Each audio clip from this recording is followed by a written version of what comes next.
ትራምፕ ዜና ለመስራት ቤተ መንግስታቸው ውስጥ የተገኘችውን አፍሪካዊት ጋዜጠኛ ቆንጆ ነሽ ማለታቸው በርካታ ሚዲያዎች ዘግበውታል። ዶናልድ ትራምፕ ዲሞክራቲክ ሪፐብሊክ ኮንጎንና ሩዋንዳን ለማስተዋወቅ በተዘጋጀው ፕሮግራም ላይ በነጩ ቤተ መንግስት ለዜና ዘገባ ተመድባ የተገኘችውን አንጎላዊት ጋዜጠኛ ቆንጆ ነሽ በማለት አድንቀዋታል። ይህንን ማለት ተገቢ ባይሆንም አንቺ ግን ውብ ነሽ ሲሉ ማክለዋል ማለት ነው። ይህን ንግግራቸው በርካታ የሀገር ውጭ ሚዲያዎች እየዘገቡት ይገኛሉ። እንዳንቺ ያሉ ቆነጃጅት ጋዜጠኞች ቢበዙ እንዴት ጥሩ ነበር ማለታቸው መነጋገሪያ ሆኗል ማለት ነው።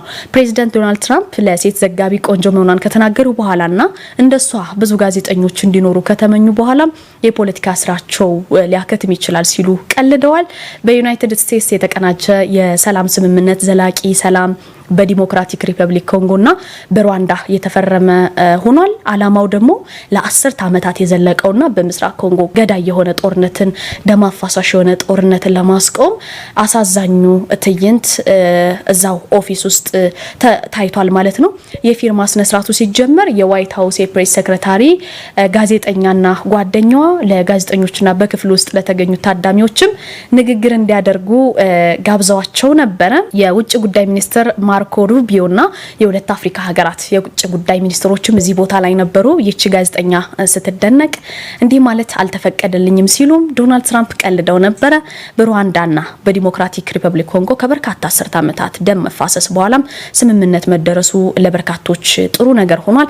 ከ1990ዎቹ ጀምሮ እንግዲህ ከ100 በላይ ታጣቂ ቡድኖች ጋር በተፈጠረ ግጭት በሚሊዮን የሚቆጠሩ ሰዎችን ለህልፈት በተዳረገው በማዕከላዊ አፍሪካዊቷ ኮንጎ ሰላም ለማምጣት ስምምነቱ ጠቃሚ እርምጃ ነው እየተባለ ነው።